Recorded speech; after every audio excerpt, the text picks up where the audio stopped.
Let me put you on real game. Everybody making money off social media, or anyone who's built a brand, their personal brand or their business brand, and it's converting for them, knows something that a lot of the general population are not aware of. Let me put you on game.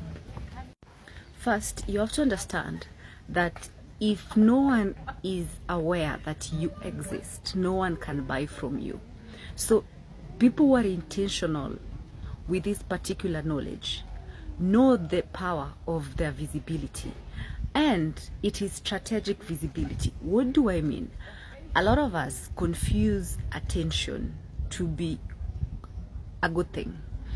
What you want is actually attention of your qualified prospects. All attention is not good attention. Someone who is in it for the money, someone who is in it for the returns, someone who is in it for value, doesn't take it on a superficial glance.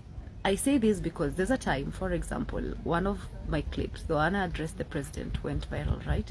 When you look at it critically, that video has like 2 million views. And well, that is a good thing.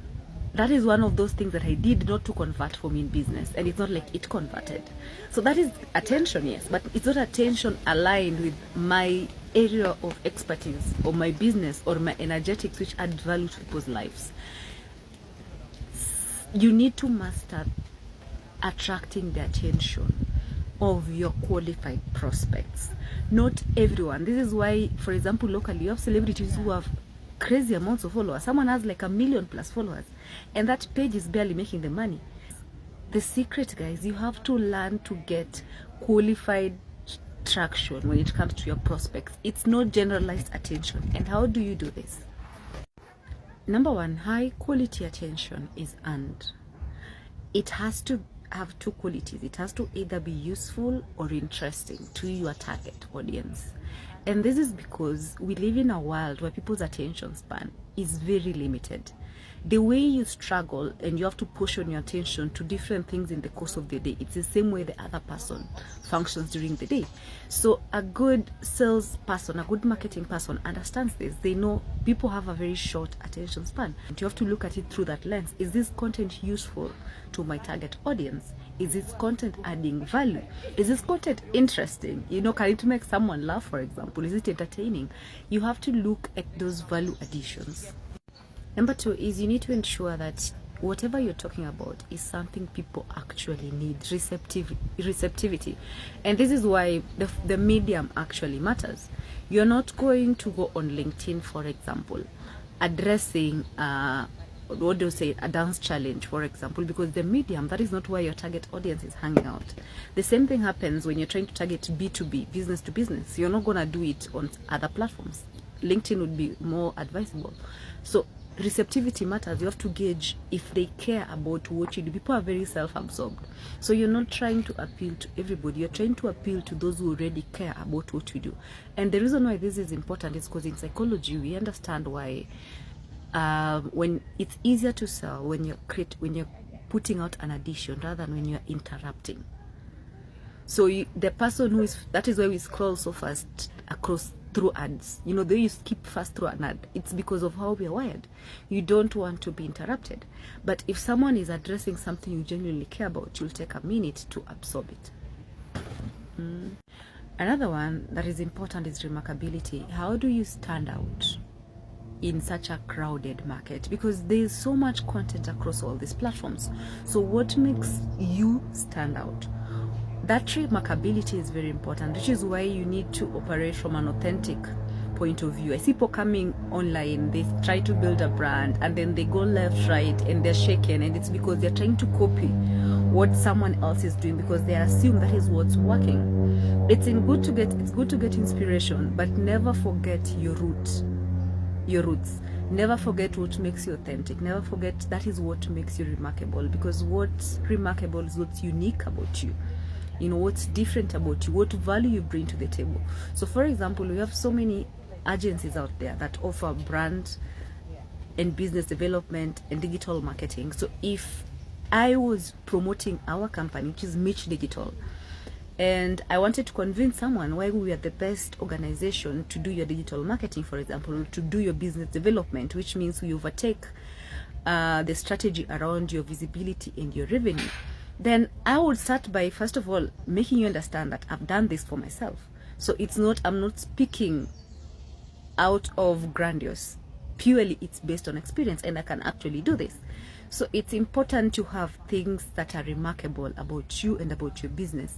And which brings me to my next point, which is framing. Every single thing in life, often what we say is majorly an opinion, and what we see is just a perspective. So you taking this into account when it comes to your marketing and sales, you have to understand why framing is so important. Please put more emphasis on the critical advantages, critically important advantages. Emphasize on those, and you don't need to emphasize on anything else. Emphasize on areas that are of interest or value addition to your target market. In short, you want to put across your offer as persuasively as possible. If this means you go down the rabbit hole of understanding things like hook, of understanding the core of your message, of understanding CTA in a way that is persuasive, you need to figure that out. And another point would be, please focus on people who are willing to buy from you. And this is because it's easier to sell to someone who is partly already interested than someone who you are trying to convince why your product or service is valuable. This is why understanding your target market to the details is very important. Go beyond the obvious things like demographics, age, and all that. Go deep into the psychographics. Understand the personality of your target buyer. And lastly, you have to understand the difference between controversy and reputation. Now, both these two are now actually encouraged on how you can constructively use them. Especially, let's start with controversy. For the longest time, people have assumed this is a bad thing. It's actually not. Taking a stand against something, it means you have a different opinion, and that is totally allowed. Controversy basically means you take a position that is not for the popular, but you stand your ground. And the reason why controversy has a lot of potential in marketing and gaining you the right attention, it is because it provokes discussion. Just make sure it's controversial. It's constructive controversy. You don't want to create a soap opera. No one is interested in that drama. So it's not about clout. It's actually constructive controversy. There's a difference, there's a balance. So for example, if you're the kind of person that tears people down, that is not controversy.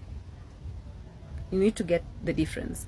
And lastly would be reputation. Reputation is basically what people say about you when you're not in the room. The other day, I think lately I get a bit, I'm still getting used to going to places and people know who Julian Ross is as a brand. The other day I was on a vacation, I ran into somebody, which was interesting. About a week ago, I was also out of the country. It's even out there, you run into people and they are so excited to meet you, and they tell you how much you've inspired and changed their life, and you realize how your reputation has preceded you. It's gone above you. So reputation is this one area that you might not have complete control over, but you can always try to improve it.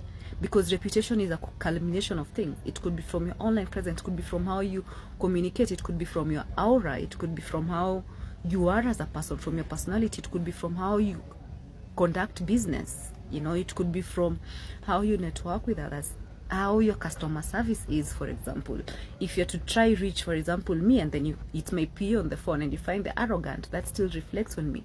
So reputation is a culmination of different things that you bring together and you try to improve.